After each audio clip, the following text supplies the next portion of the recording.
Kulangan po sa kaalaman sa batas, sa ethical standards ay hindi po maikukubli sa pagmumura o pang-iinsulto. Simple na naman po, bakasyon o trabaho. Siya naman po ang nagbanggit na trabaho. Pag nagtrabaho, dala ang posisyon, dala ang bandera ng Pilipinas, dapat ipaalam ano ang naging magandang resulta sa pagtatrabaho. Bobo! O ikaw naman ang tagapagsalita dyan. O bakit hindi mo ipapublish din yung mga trips ni Marcos?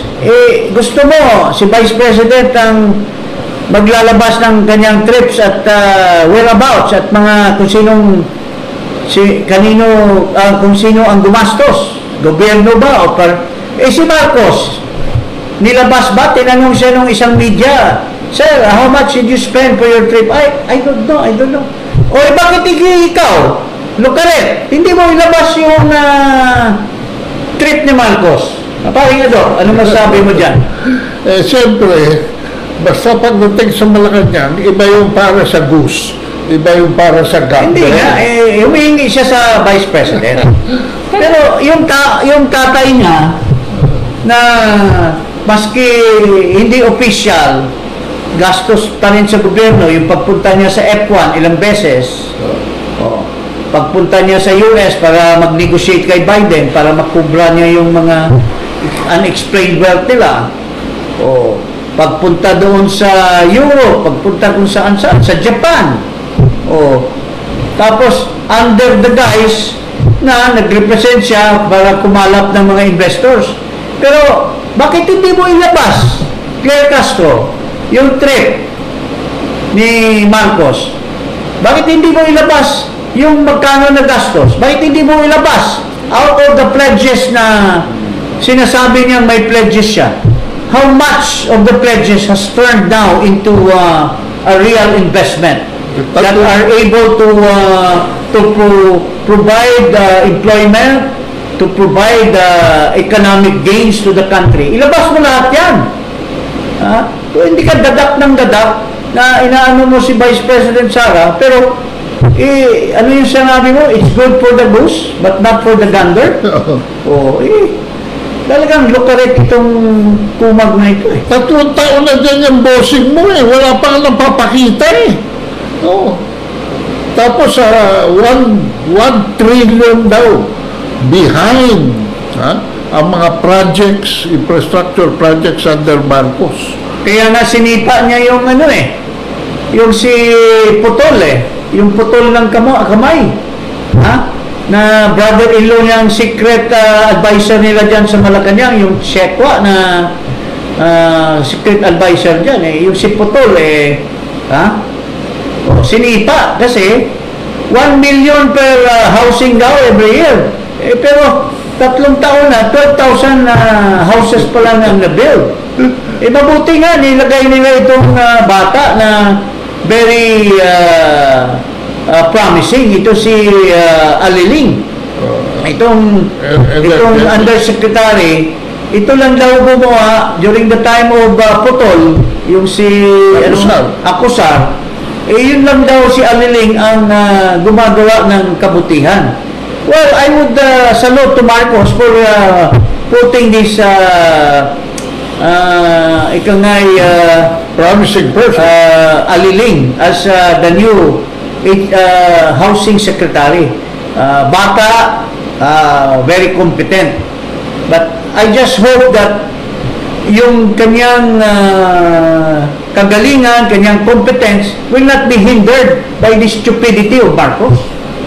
Kasi kung pakialaman nila because of corruption, tingnan mo, ilang beses na nagpalit ng PCO. Una, si Angeles. Pangalawa, si Garapal. Pangatlo, si Chavez. Pang-apat, J. Ruiz. Papalitan na naman ng sino ito? Gomez. Dave Gomez. Dahil hindi na in-approve ng commission on appointment. Sa customs naman, may bago na naman. Ha? Siguro maligaya si Ricky Rivera dahil pinagyayabang niya na best friend niya ito si Ariel Nepomuceno eh. Ha? Oo, galing yan sa OCD. Oh, pero galing din yan sa Customs Deputy Commissioner. Ngayon, nilagay na naman ng Commissioner. Oh, tinanggal yung matagal na tayo. Ang naririnig ko naman, medyo matino ito si Ariel. Ha? Matino. Hindi ito tulad nung dininounce ni Ping Lacson, yung Rubio. Ha? Sabi ni Bagman daw yun eh. At saka yung Bien. Ha? Baka magalit ang Iglesia ni Cristo dyan sa Bien kasi bata ng Iglesia daw yan eh. Tinanggal din. Mayroong mga magagaling dyan eh. Dapat yung Jeff Marunilla, matino yan eh. Dapat sana, yun ang ginawa sanang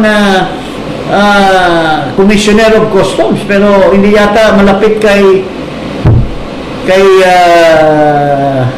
anong pangalan nito? Ng babae dyan sa Malacanang, yung Risa Tanas. Tiana? Butod ba? Ikaw naman huwag mo nang sabihin butod eh. Baka ano lang, busog lang yan. Ha? So, ito naman Ariel paano naman nalagay ito? Pero sana itinanggal nila yung mga busog na daw yung kapatid na boyfriend dati ni yung gano'n ni Marcos na artista. Busog na daw yun. Sino ba yun? Hindi na natin i-mention pangalan. So yun po mga kababayan. Tapos ito pang isang talunan. Kaya nga natalo dahil una, traidor kay Duterte. Pangalawa, nagkaroon ng investigasyon. Inaakusa yung mga Chinese companies na nagbibigay daw ng propaganda sa China. Nagpakonduct ng hearing. Wala namang saysay yung hearing niya. He was not able to prove. Paring ikaw, alam mo yan. Can you give us more information about that? Itong si Tolentino. Tawag ko dyan, Tonto Tolentino. Kasi nagpakita pa ng malaking cheque. Tonto Tolentino? Tonto. Sige nga. Tapos yung malaking cheque. Anong pinagagawa ni Tonto Tolentino? Na-inisyo nung Infinitus, yung PR firm pala yun ng Chinese Embassy. At yun pinambayad sa isang awarding ceremony.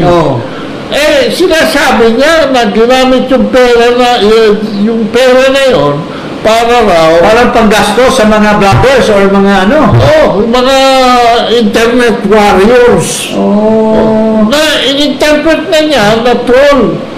Samantalang kung meron man ganyan, legal yan dahil boosting yan pag-boost.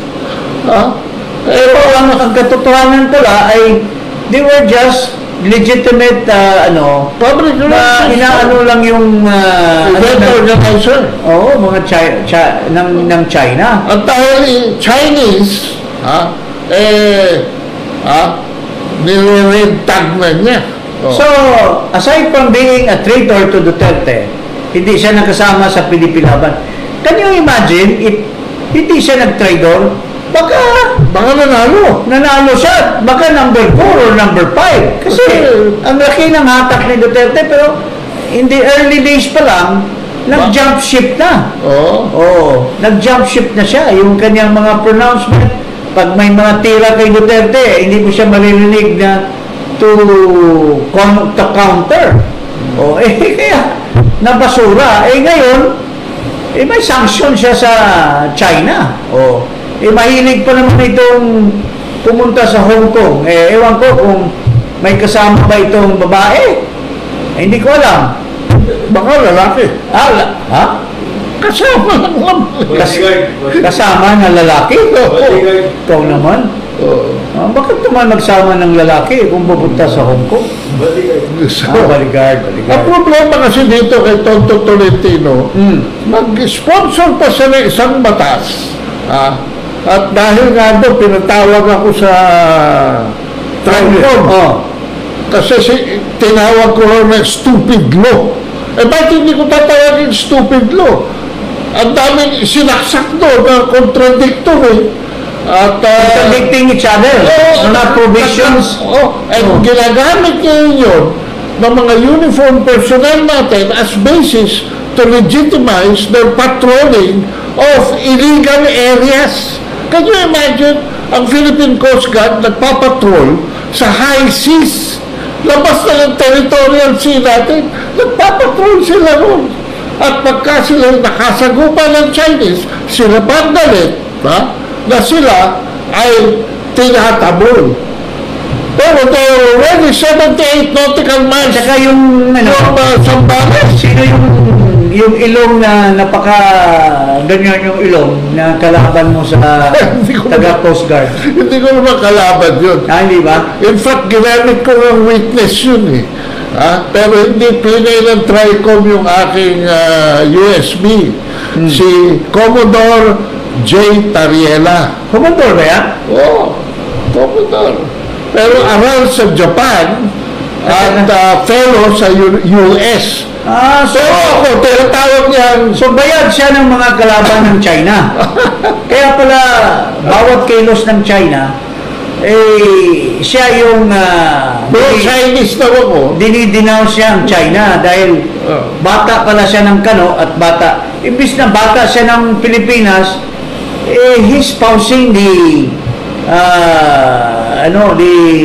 welfare of the Americans and the Japanese.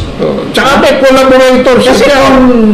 kung ang welfare ng Pilipino ang ini-espouse nitong sinasabi mong tao na ito, we would have heard from him na he will be defending the Filipino people. He will be defending the Filipino people against war, against danger. Against conflict. But he is the one, initiating efforts na Narrative. magkakagera. Parang- Kasi ina-agitate niya yung, imbis sa diplomacy, magkakaroon tayo ng friendly relation with any country, ina-alienate mo kasi bata ka pala ng Amerika, pare. Mr. Tariela, bata ka pala ng Amerika, bata ka rin na pala ng Japan. Na bata-bata ng Kano yung Japan.